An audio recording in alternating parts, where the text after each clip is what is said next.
ഇന്ന് നമുക്ക് ഒരു മഷ്റൂം കടായി തയ്യാറാക്കാം. അതിനായിട്ട് ഞാനിവിടെ 500 ഗ്രാം മഷ്റൂമാണ് എടുത്തിട്ടുള്ളത്. ഇത് ഞാൻ ക്ലീൻ ചെയ്ത് രണ്ടായിട്ടൊന്ന് കട്ട് ചെയ്ത് വെച്ചിരിക്കുന്നതാണ്. ഇതെങ്ങനെയാണ് തയ്യാറാക്കുന്നതെന്ന് നോക്കാം. ഇതിനായിട്ട് ഞാനിവിടെ കുറച്ച് ഇൻഗ്രീഡിയൻസ് എടുത്ത് വെച്ചിട്ടുണ്ട്.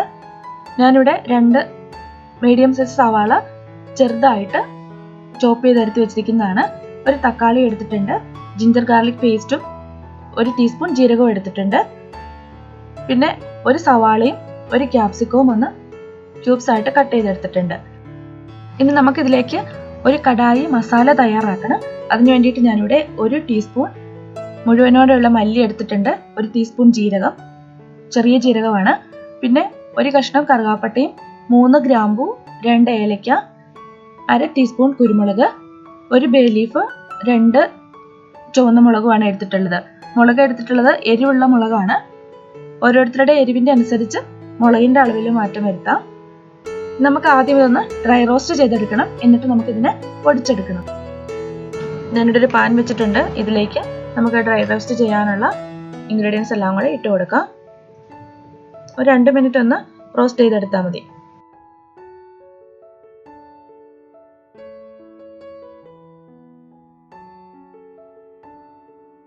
ഇപ്പോൾ ഇത് റോസ്റ്റ് ആയിട്ടുണ്ട്. ഇനി നമുക്കിത് തണുത്തതിന് ശേഷം പൊടിച്ചെടുക്കാം.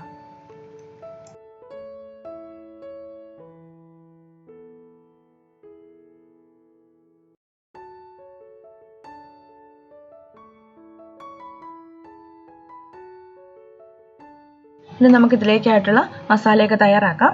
അതിനായിട്ട് ഞാനിവിടെ ഒരു പാൻ വെച്ചിട്ടുണ്ട്. ഇതിലേക്ക് ഒരു 3 ടേബിൾ സ്പൂൺ ഓയിൽ ഒഴിച്ചു കൊടുക്കാം. ഇതിലേക്ക് ആദ്യം നമ്മൾ ക്യൂബ്സ് ആയിട്ട് കട്ട് ചെയ്ത് വെച്ചിരിക്കുന്ന ഒണിയനും ക്യാപ്സിക്കം ഒന്ന് വഴറ്റിയെടുക്കാം. 2 മിനിറ്റ് ഒന്ന് സോട്ട് ചെയ്താൽ മതി. ഒരുപാട് വേകേണ്ട ആവശ്യമൊന്നുമില്ല.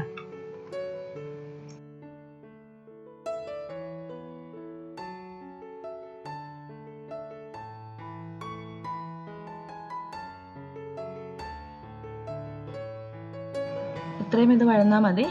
ഇത് നമുക്ക് കോരി മാറ്റാം.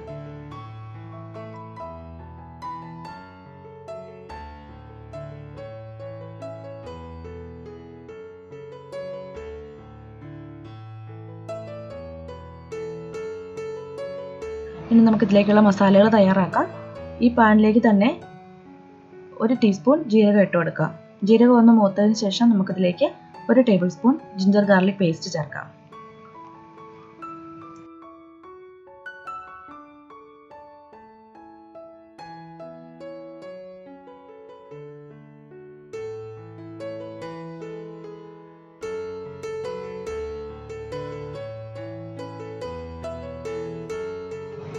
ഇഞ്ചിയും വെളുത്തുള്ളിയൊക്കെ നന്നായിട്ടൊന്ന് മൂത്തിട്ടുണ്ട്. ഇനി നമുക്കിതിലേക്ക് നമ്മൾ പൊടിയായിട്ട് അരിഞ്ഞു വെച്ചിരിക്കുന്ന സവാള ഇട്ട് കൊടുക്കാം.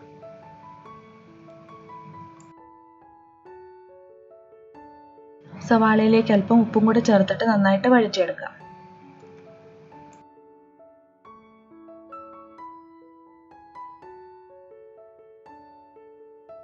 സവാള നമ്മൾ നന്നായിട്ട് വഴറ്റിയെടുത്തിട്ടുണ്ട്.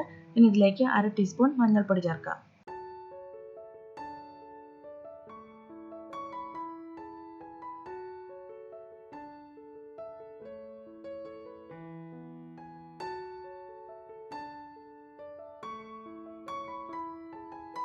ഇനി ഇതിലേക്ക് ടൊമാറ്റോ പ്യൂരി ചേർക്കാം. നമ്മൾ നേരത്തെ എടുത്ത് വെച്ചിരുന്ന ടൊമാറ്റോ ഒന്ന് പ്യൂരി ആക്കിയതാണ്.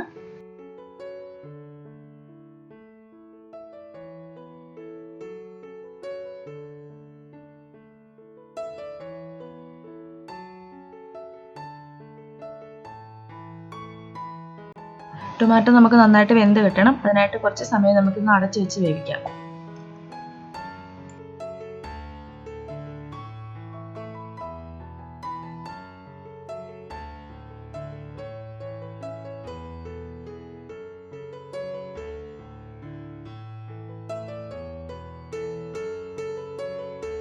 ഇപ്പോൾ ടൊമാറ്റോ നന്നായിട്ട് വെന്ത് കിട്ടിയിട്ടുണ്ട്.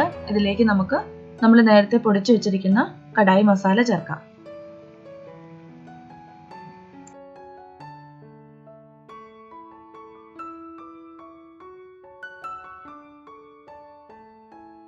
എല്ലാം കൂടി നന്നായിട്ടൊന്ന് മിക്സ് ചെയ്തെടുക്കാം. എന്നിട്ട് ഇതിലേക്ക് നമുക്ക് മഷ്റൂം ചേർത്ത് കൊടുക്കാം.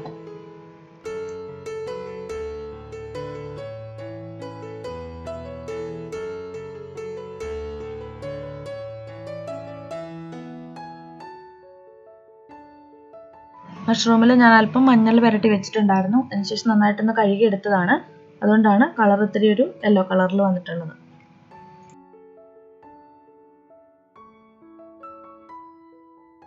മസാല മഷ്റൂമിലേക്ക് നന്നായിട്ട് പിടിക്കുന്ന വിധത്തിൽ നന്നായിട്ടൊന്ന് മിക്സ് ചെയ്തെടുക്കാം. അതിനുശേഷം നമുക്കൊന്ന് അടച്ചു വെച്ച് വേവിക്കാം. ഇനി നമുക്കിതൊന്ന് അടച്ചു വെച്ച് വേവിക്കാം. ഇതിലേക്ക് വെള്ളം ചേർക്കരുത്. മഷ്റൂമിൽ നിന്ന് തന്നെ വെള്ളം ഇറങ്ങി വന്നോളൂ. മഷ്റൂം പെട്ടെന്ന് തന്നെ വെന്ത് കിട്ടും. നമുക്കൊന്ന് തുറന്നു നോക്കാം. ഇപ്പോൾ നമ്മൾ മഷ്റൂമിലേക്ക് വെള്ളമൊന്നും ചേർത്തിട്ടില്ലായിരുന്നു. അതിൽ നിന്ന് തന്നെ ഇറങ്ങി വന്ന വെള്ളമാണ്. ഇതൊന്ന് ഇളക്കിയിട്ട് കൊടുക്കാം. കുറച്ചുകൂടി ഇതൊന്ന് വേകാനുണ്ട്. 2 മിനിറ്റും കൂടെ നമുക്കിതൊന്ന് അടച്ചു വയ്ക്കാം. നമ്മുടെ മഷ്റൂം ഒക്കെ പാകത്തിന് വെന്തിട്ടുണ്ട്. ഇനി നമുക്കിതിലേക്ക് നമ്മൾ നേരത്തെ സോട്ട് ചെയ്ത് വെച്ചിരിക്കുന്ന ക്യാപ്സിക്കം ഓണിയനും കൂടെ ചേർത്ത് കൊടുക്കാം.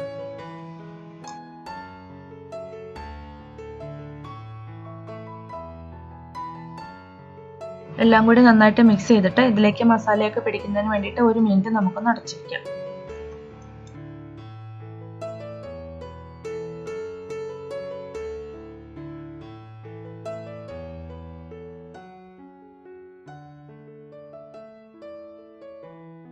ഇനി നമുക്കിതിലേക്ക് അല്പം കസൂരിമേത്തി ചേർക്കാനുണ്ട്. 1 ടീസ്പൂൺ കസൂരിമേത്തി ഒന്ന് ചൂടാക്കിയിട്ട് കയ്യിലിട്ട് നന്നായിട്ട് പൊടിച്ചിട്ട് ഇതിലേക്ക് ചേർക്കാം.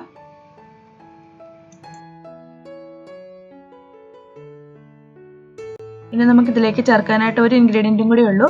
ഫ്രഷ് ക്രീമാണ്. ഫ്രഷ് ക്രീമിന് പകരം നമുക്ക് വേണമെങ്കിൽ കാഷ്യൂ നട്ട്സ് ഒന്ന് വെള്ളത്തിൽ കുതിർത്തിയിട്ട് അതും കൂടി ഇതിലേക്ക് അരച്ച് ചേർക്കാം. ഞാൻ ഇതിലേക്ക് ക്രീമാണ് ചേർക്കുന്നത്. 3 ടേബിൾ സ്പൂൺ ഫ്രഷ് ക്രീം ഞാൻ ഇതിലേക്ക് ചേർക്കുന്നുണ്ട്. ഇതിലേക്ക് ഉപ്പ് വേണമെങ്കിൽ പാകത്തിനുള്ള ഉപ്പും കൂടെ നോക്കിയിട്ട് ചേർക്കാം.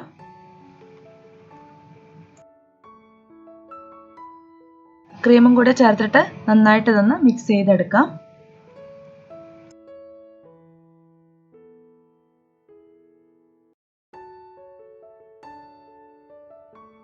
ഈ കറിയിൽ ക്രീം കൂടി ചേർക്കുമ്പോഴാണ് കറിക്ക് നല്ലൊരു ടേസ്റ്റ് കിട്ടുന്നത്.